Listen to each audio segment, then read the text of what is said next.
We often have to make API requests within our Rails applications, either to an external source or internally into our own application. And over the years, our approach to this has changed and evolved, but the general concepts always kind of remain the same.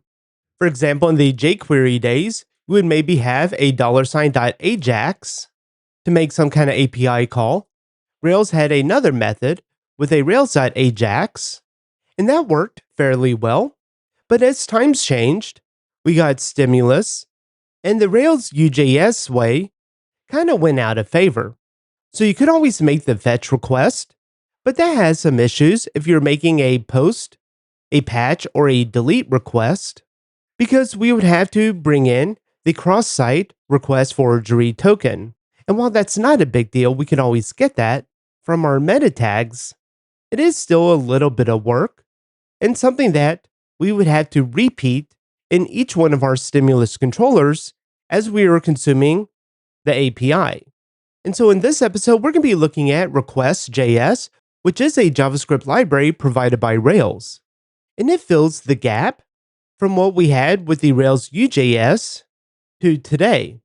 And this isn't a new library, it's been out for quite some time. But basically, in this episode, we're going to explore importing in the Rails request.js library and then consuming it. And we're going to look at a few different examples. When we're talking about working with an external API, those are going to be fairly straightforward. So in this example, we're going to fetch a list of users, but then we could also fetch a list of posts. When we start talking about internal API requests, these are going to be very similar to an external API request, but they are handled a little bit different. So we can fetch all of our tasks, and we see we have one task pending.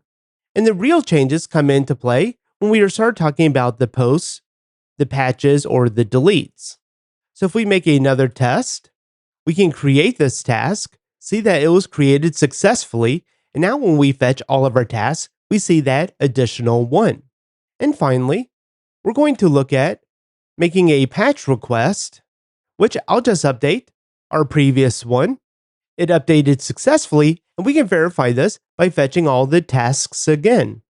And did you know that you can go to railsstore.com to get your own Ruby on Rails t-shirt or your Drift in Ruby t-shirt? To watch this full episode and more videos, visit driftinruby.com and subscribe to the Pro membership.